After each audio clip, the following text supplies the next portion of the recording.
Bet horse racing on DRF Bets. We'll match your first deposit of $200. Get free expert picks and past performances, plus weekly cash back. All from Daily Racing Form, the most trusted name in horse racing.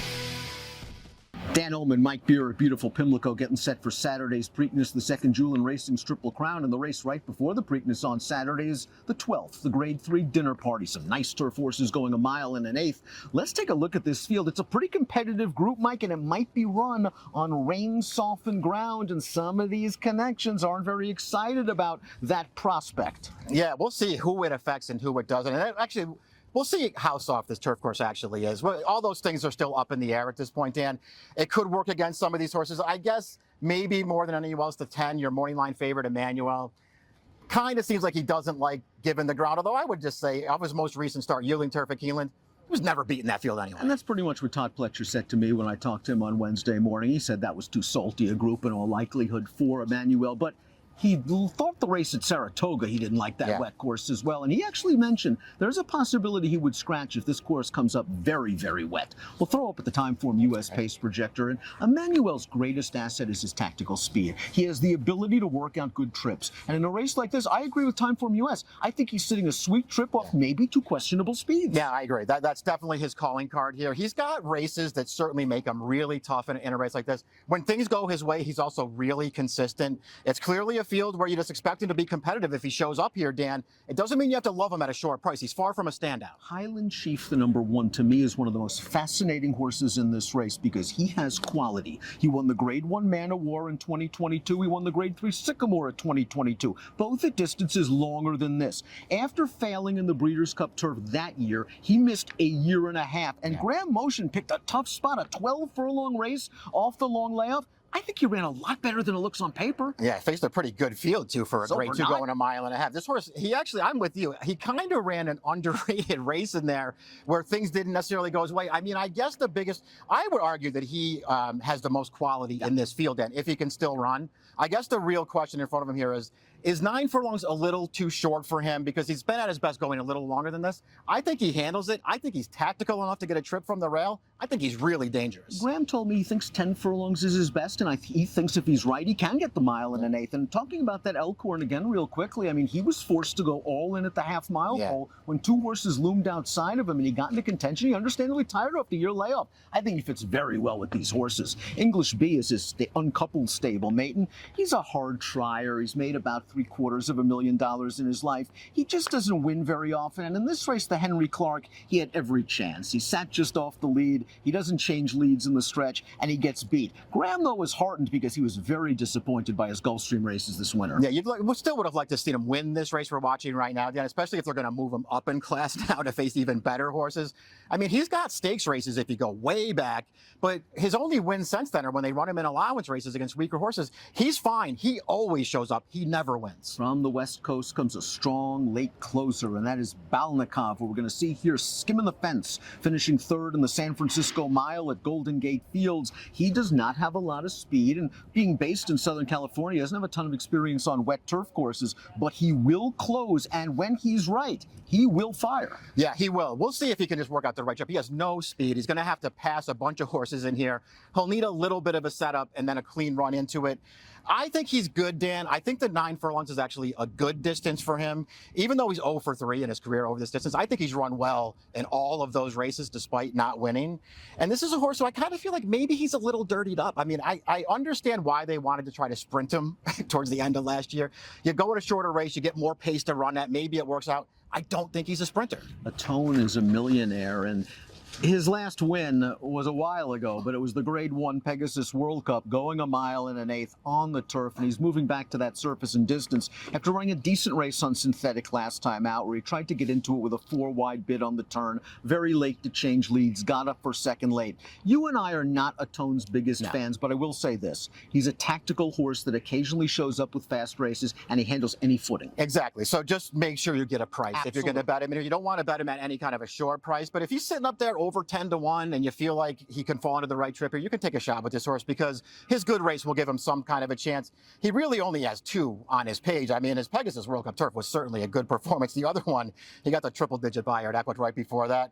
they just handed him that race on a loose lead. He's a what you see is what you get kind of horse. While Running B, who's next in the gate, is a horse with a lot of upside potential for Chad Brown. Here's his allowance win at Keeneland last time out, and Tyler gave him a really good trip in here. He was able to save ground, but this horse was game in the stretch to beat a pretty good field, and he got a figure for it. I like the race that he ran in there. I thought that was a really solid performance. I don't mind them moving him back up. I think he probably fits pretty well in here. More than anything else, I think you have to like his running style. It feels like he's going to get another great trip in this race. Maybe he has to up his game a little bit, Dan, but he's not far off these horses. Krabs and Mike Beer. It's not the first time you've heard that, right, Mike?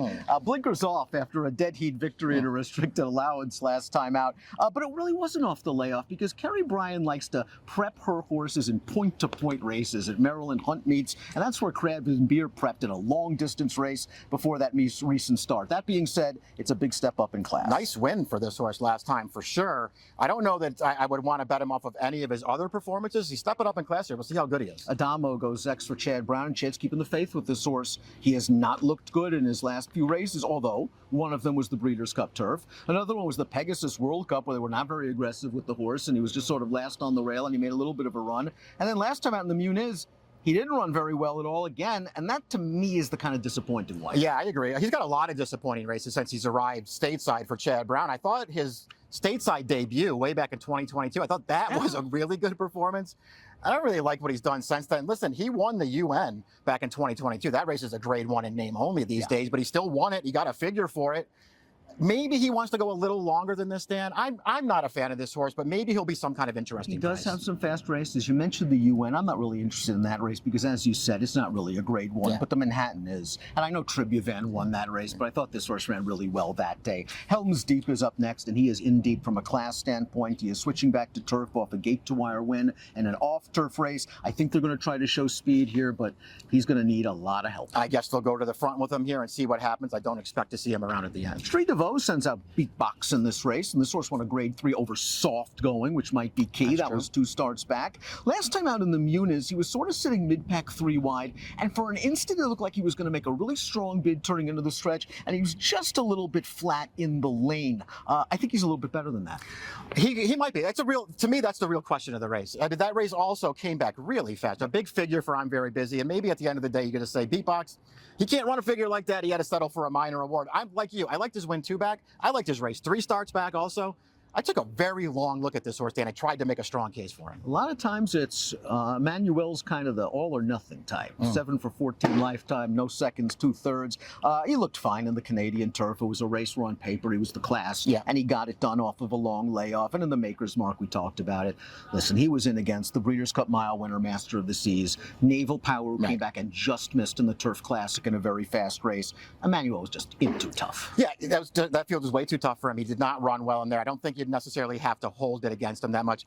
He's in a way better spot here, Dan. He can clearly win this race. He can get any kind of a trip in a race too. I think that's very important to point out.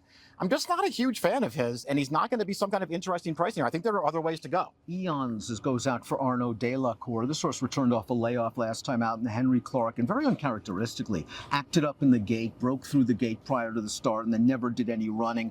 He's an honest horse who's probably not this caliber. And when I talked to Arnaud Delacour earlier this week, he even thought this race might be a little bit tough. So I won't be surprised if he even finds an easier spot by withdrawing it. Yeah, it seems like he's a cut below these horses. He didn't the post position draw didn't do him any favors either. I think one of the keys to this race is Funtastic again, because I'm not sure how good he is, and he might be pretty good. Yeah. He's yet to win on turf, but he's only raced twice on the surface. Once his career debut going 3/4 of a mile, just a throwout race. And the other one, the James W. Murphy on Preakness weekend last year, where he set a pretty legitimate pace and got beat by a perfect trip winner from the Motion Barn. Since then, he's only raced twice, but what I like about those races is he's not a one-dimensional speedball anymore. Now he can sit and finish. Wesley Ward told me he's excited about this race. I think the distance is a question, the class is a question, but I think a lovely trip is coming, sitting second off that questionable long shot. A really good trip coming off the 2 best races of his life, and he's going to be a price in this race too. So those are things that you really like about him.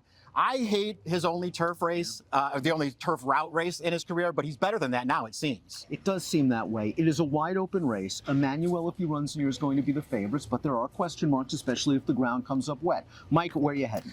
I'm going to go with Highland Chief in this race. I don't know if that 12-1 morning line is going to hold up, Dan, but if it does, I think that's a very fair price on this horse. I think there's a way to look at him as just the most talented horse in this field if he can still run. I like him. I'm using the 3 with him. I think he's the classiest horse in the race. No disrespect to Emmanuel coming in, and at 12-1, he's a fantastic price.